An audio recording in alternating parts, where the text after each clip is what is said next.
Assalamualaikum warahmatullahi wabarakatuh.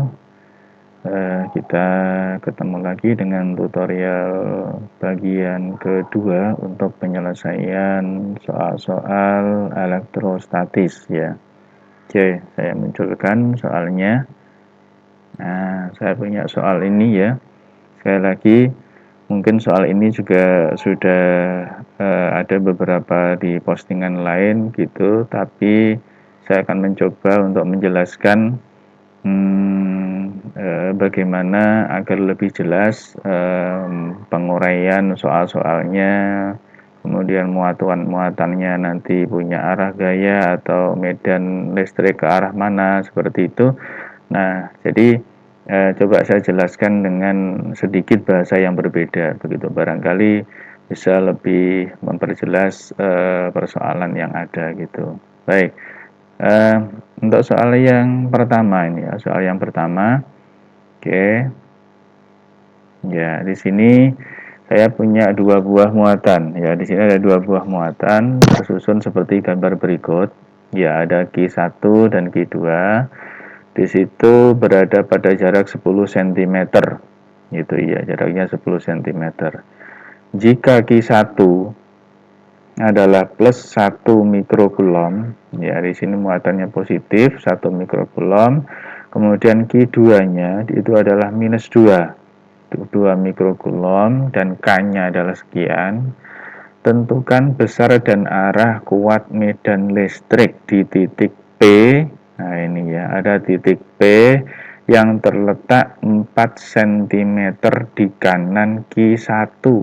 Nah gitu, 4 cm di kanan Q1. Nah, berarti ada di sini sebelah kanan ya. Di sebelah kanan Q1. Nah, di sini kita beri nama titiknya adalah titik P. Oke. Jaraknya adalah 4 cm. Nah, begitu, 4 cm.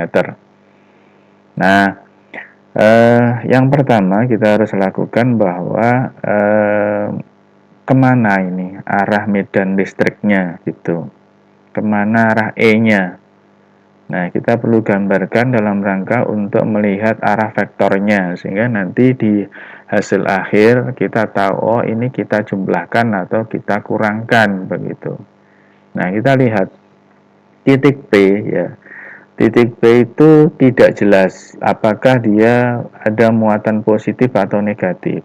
Di soal memang sengaja tidak dijelaskan itu. Nah, untuk mempermudah pemikiran kita ya, agar kita itu bisa melanjutkan pekerjaan dengan mudah, maka sebuah titik yang tidak diketahui jenis muatannya, kita misalkan titik itu adalah titik yang bermuatan positif.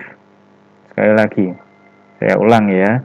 Jadi kalau kita tidak tahu ini jenis muatannya apa, maka kita harus mengambil jenis muatannya adalah positif.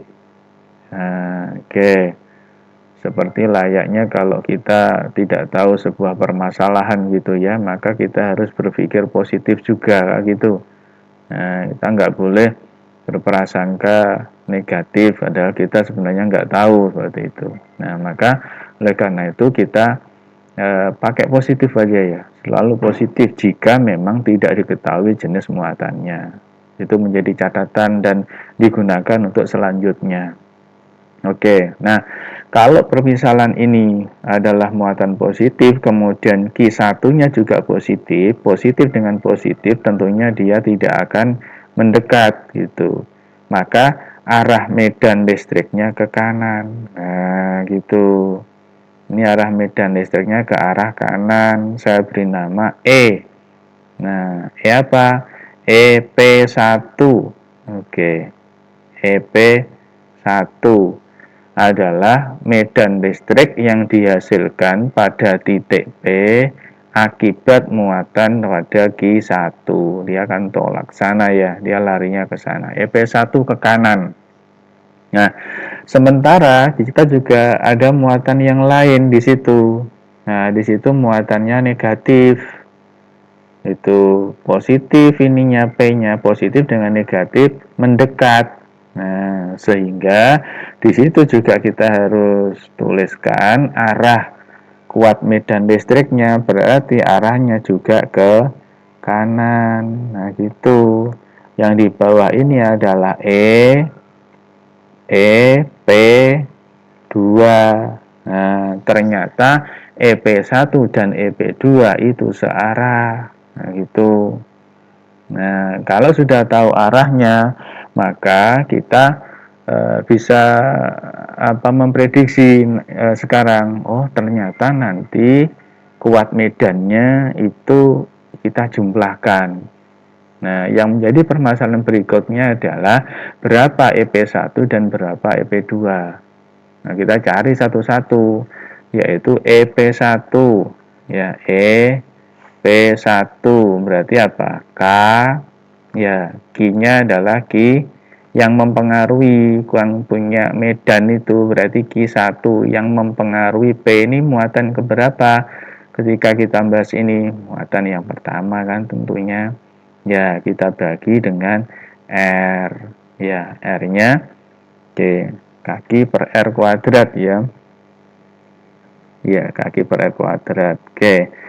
Nah, berarti di sini kita coba masukkan K-nya itu berapa? 9 kali 10 pangkat 9. Oke, Q1-nya berapa? Plus 1. Kita tuliskan 1 kali 10 pangkat min 6. Kan mikro ya.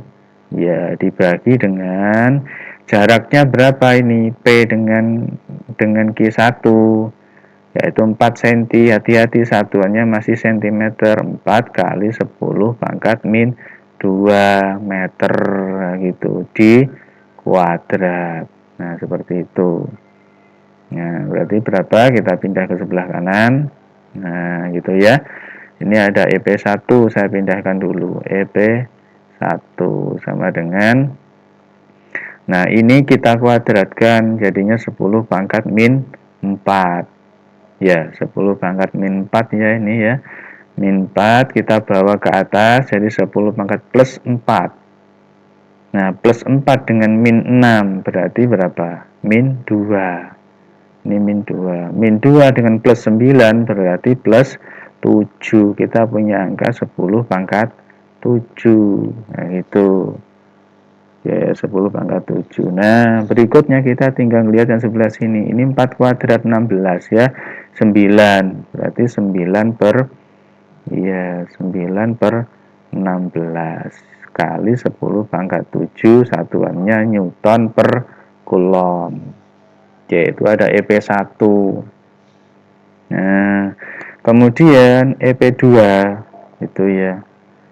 Oke, ini saya biarkan di sini aja. Oke, saya pindah ke sebelah kanan gitu ya. Ada EP2. Oke, EP2 sama dengan gimana? Q-nya adalah Q2 dibagi dengan R kuadrat. Nah, oke, berapa ini angkanya? 9 kali 10 pangkat 9. Q2-nya berapa? Minus ya. Ya, minus ini sekali lagi kita untuk tunjukkan kemana arah gayanya, arah gaya dan kuat medannya ini gitu. Kita tidak usah masukkan tanda minusnya. Ya, jadi berapa? Berapa itu? 2 kali 10 pangkat min 6. Itu ya, dibagi jaraknya berapa ini? Jaraknya berapa? Kalau ini ternyata antara Q1 dengan Q2 diketahui 10 cm, kita hanya butuh ini, P menuju Q2. Padahal di sana sudah ada 4, berarti tinggal sisanya berapa? 6 ya, 6 cm kan di sini. 6 cm, berarti 6 kali 10 pangkat min 2 meter, ya ini di kuadrat. Itu. Ya, sekali lagi ini pangkat min 4 naik jadi plus 4 di sini dengan min 6 berarti kan min 2 dengan plus 9 berarti kita punya angka lagi situ sekali 10 pangkat 7 itu. Nah, ini 6 kuadrat berapa? 36 ya. 36 9 kali 2 18 berarti 18 dibagi 36. Oke. Boleh disederhanakan, tidak apa-apa. Oke, kita bagi 6 semua ya. Ini ada 3 per 6. Ya, 3 per 6 ya. Kali 10 pangkat 7. Satuannya apa? Oke, 10 pangkat 7. Satuannya adalah Newton per Coulomb. Ya, Newton per Coulomb. Nah, ada ini EP1, ini ada EP2, ternyata arahnya sama, berarti nanti kuat medan listrik, ya, kuat medan listrik di titik P, EP, itu adalah penjumlahan antara EP1 ditambah EP ke EP2, gitu. Nah, sama dengan jadi ada 9 per 16 karena di sini pangkatnya sama 10 pangkat 7. Oke, saya buat begitu ditambah berapa ini? 3 per 6. Oke, kali 10 pangkat 7 gitu. Nah, ini kalau dihitung ya, kalau dihitung kurang lebih ketemunya 1,06 ya, gitu, 1,06 kali 10 pangkat 7 Newton per Coulomb. Lah, inilah energi atau apa namanya, kuat medan ya, kuat medan listrik total di titik P sebesar sekian ini. Nah, kemana arahnya? Yaitu menuju ke kanan kan, ini ke kanan kan ya, menuju ya, gitu aja, menuju menuju Q2. Nah, menuju Q2. Nah, begitu caranya ya. Jadi kayak gitu. Nah, berikutnya untuk soal yang kedua. Nah, soal yang kedua ini ada 3 buah muatan ya, A, B, C seperti ini. Ya, jika gaya tarik menarik antara A dan B sama besar, jadi gayanya itu sama besar dengan gaya tarik menarik antara AC. Ya gitu. Jadi ini sudah diberitahu bahwa FAB, nah FAB itu sama dengan FAC. Itu FAB sama dengan FAC. Ya misalkan untuk mempermudah kita pakai F gitu saja. F. Tuh. Nah, masing-masing sebesar, oh ini ada ya, mohon maaf ini masih ada terusannya, berarti ada berapa ini, 5F kan gitu. Oke, hapus ya. Oke, hati-hati. Nah ini, oh sorry ya, ternyata sama dengan berapa, 5F. Oke, 5F gitu, sama dengan 5F. Tentukan resultan gaya pada muatan A. Oke, jadi ini ke sana sama. Nah, kalau sudah ini diketahui seperti ini, kita tinggal lihat gambar vektornya kan seperti ini ya. Nah, seperti itu. Oke, nah, kayak gitu. Inilah gaya total yang bekerja pada titik A itu. Nah, kita sudah jelaskan di awal bahwa resultan gaya yang bekerja pada titik A itu FA itu kan sama dengan, nah, berapa itu, F AB, nah, gitu, kuadrat ditambah F AC kuadrat, nah gitu, ditambah berapa, 2 kali FAB, nah gitu, kali FAC dikali dengan cos theta, nah, kayak gitu ya. Ini tapi harus di akar, nah, begitu, harus di akar. Nah, sudutnya berapa ini? 90 kan? Nah, karena tetanya sama dengan 90 derajat kan gitu. Maka cos 90 berapa? 0 kan? Cos 90 0.